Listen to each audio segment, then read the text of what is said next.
Hi hello, நான் உங்கள் சுமதி மாமி கதை சொல்ல போகிறேன். நீங்கள் கேட்க போகிறீங்க. நான் இன்னைக்கு சாமி கதை சொல்ல போகிறேன். அதுலேயும் நவராத்திரியோட கதை சொல்ல போகிறேன். சரியா?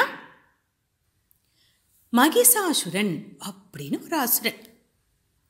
எருமையோட தலை, மனுஷனோட உடம்பு, அந்த மாதிரி ஒரு அசுரன். பயங்கர பலசாலி. அவன் என்ன பண்ணுறான்? தவம் பண்ணுறான். எதுக்காக தவம் பண்ணுறான் அப்படின்னா, சாகாமல் இருக்கிற வரம் ஆண்டவங்கிட்ட வேண்டணும் அப்படிங்கிறதுக்காக தவம் பண்ணுறான். கடுமையான தவம். யார் தவம் பண்ணாலும் கடவுள் வந்து தான் ஆகணும். அதனால் பிரம்மா வரார். வந்து உனக்கு என்ன வரம் வேணும்னு கேட்குறார். அப்போ இவன் சொல்கிறான், எனக்கு யாராலையும் சாவ வரக்கூடாது, சாகவே கூடாது நான் அப்படின்னு. அப்போ பிரம்மா சொல்கிறாரு, அது தப்பு. வந்த உயிர்கள் எல்லாமே ஒரு நாளைக்கு சாகத்தான் வேணும். நீ வரத்தை மாற்றி கேளு அப்படின்னு சொல்கிறார். அப்போ யோசனை பண்ணி கேட்குறான், ஒரு பெண்ணை தவிர எனக்கு யாராலையும் சாவு வரக்கூடாது அப்படின்னு வேண்டிக்கிறான். அவன் என்ன நினச்சான்னா, பெண்கள் பலவீனமானவங்க, அவங்க யுத்தமெல்லாம் பண்ணி நம்ம கூட ஜெயிச்சு நம்ம எவ்வளோ பலசாலி, அதெல்லாம் முடியாது, அதனால் இப்படி கேட்கலாம் அப்படின்னு சொல்லிட்டு, ஒரு பெண்ணை தவிர எனக்கு யாருனாலையும் மரணம் வரக்கூடாது அப்படின்னு வேண்டிட்டான். சாவு வரக்கூடாது அப்படின்னு வரம் கேட்டான். சரி அப்படின்னு சொல்லிட்டு பிரம்மாவும் தந்துட்டார். வரம் வாங்கினோடனே என்ன வரும்? திமிரு வருது, அகங்காரம் வருது, பார்த்தவங்க கூடலாம் சண்டை போட தோணுது, எல்லாரோட நாட்டையும் தான் கூட சேர்த்துக்க தோணுது. இப்படித்தான் பண்ணுறான். முனிவர்கள், ரிஷிகள் எல்லாத்தையும் கஷ்டப்படுத்துகிறான். அவங்கெல்லாம் யாகங்கள் பண்ணிகிட்டே இருப்பாங்க எப்போ பாரு. அந்த யாகங்களெல்லாம் அவங்கள பண்ண விடாமல் தடுக்கிறான். யாராவது நல்லதாக புத்தி சொன்னால் அவங்கள தூக்கி சிறையில் போடுறான். இந்த பூமி மட்டும் இல்லை, நேராக தேவலோகத்துக்கும் போகிறான். தேவேந்திரன் இருப்பான் இல்லையா, அவன் கூட இருக்கிறவங்க எல்லாரையும் தேவலோகத்தை விட்டு அடித்து துரத்துறான். தேவலோகத்துக்கும் நான் தான் ராஜா அப்படின்னு இந்த மாதிரி பயங்கரமாக அட்டகாசம் பண்ணுறான். பொறுக்க முடியாத அக்கிரமங்கள் பண்ணுறான். எல்லாரையும் துன்புறுத்துறான். ஏன் அப்படின்னா, நம்மளை யாரும் ஜெயிக்க முடியாது அப்படிங்கிற அகங்காரம். அப்போது பாதிக்கப்பட்ட எல்லாரும் சிவன்கிட்டையும் விஷ்ணுக்கிட்டையும் ஓடுறாங்க. ஓடி, பகவானே எங்களை காப்பாற்றுங்க, மகிஷாசுரனோட அட்டகாசம் அக்கிரமம் தாங்க முடியலை அப்படின்னு காலில் விழுந்து வேண்டுறாங்க. சிவனும் விஷ்ணுவும் சரி கவலைப்படாதீங்க அப்படின்னு சொல்லிட்டு, சிவன், விஷ்ணு, பிரம்மா 3 பேரும் அவங்களுடைய உடம்புலேருந்து தங்களுடைய சக்தியை ஒரு பெரிய ஒளியாக, அதாவது வெளிச்சமாக, ஒளி சரியா, வெளிச்சமாக வெளியில் கொண்டு வந்து அவங்களுடைய 3 சக்தியும் ஒன்று திரட்டி வைக்கிறாங்க. அதே மாதிரி தேவர்களும் தங்களோட சக்தி எல்லாம் ஒளி வடிவத்தில் திரட்டி வெளியில் கொண்டு வராங்க. இந்த எல்லா சக்தியும் சேர்த்து பிரகாசமான ஒளியாக, அப்படியே பிரகாசம்னா என்ன, அப்படியே ஓவராக பிரைட்டாக இருக்குன்னு அர்த்தம் சரியா. அந்த மாதிரி பிரகாசமான ஒரு ஒளியாக தெரியுது. அந்த ஒளி அப்படியே ஒரு அழகான பெண்ணாக மாறுது. அந்த அம்பிகையை, அந்த பெண்ணை எல்லாரும் வணங்குறாங்க.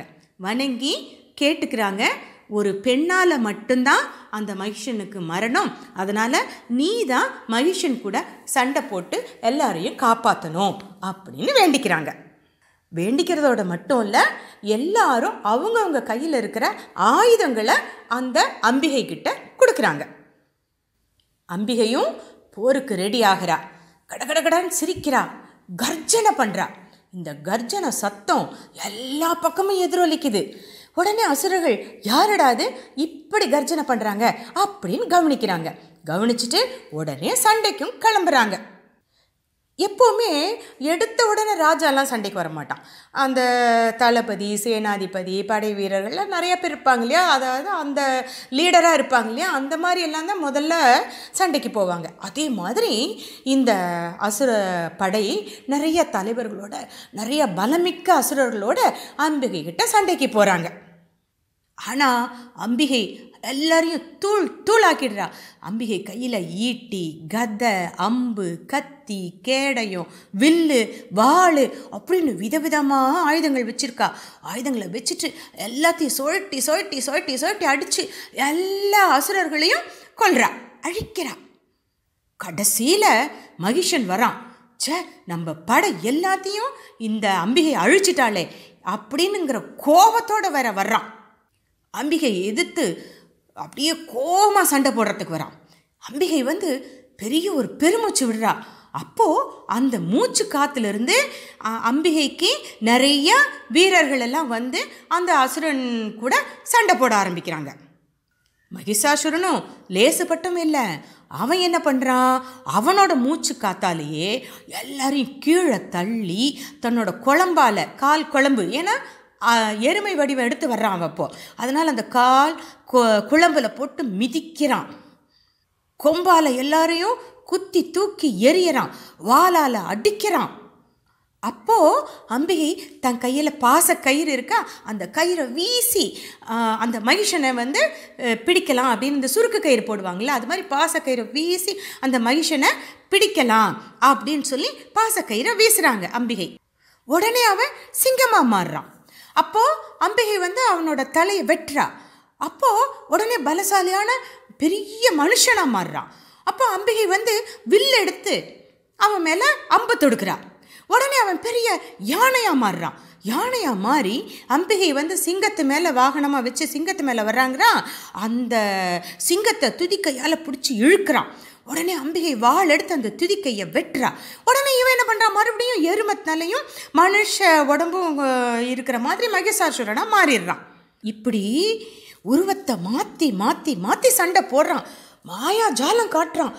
எல்லாரையும் போட்டு துவம்சம் பண்ணுறான். அவ்வளவு கோபத்தோடு சண்டை போடுறான். அம்பிகைக்கும் ரொம்ப கோபமாகுது. சரி, இனிமேல் இவனை விட்டு வைக்கக்கூடாது அப்படின்னு அம்பிகை ஒரு எம்பி அவனை கீழே தள்ளி அவன் மேலே ஒரு காலை வச்சு தன் கையில் இருக்கிற சூலத்தால் ஒரே குத்து. அவ்வளவுதான், மகிஷாசுரன் செத்து போகிறான்.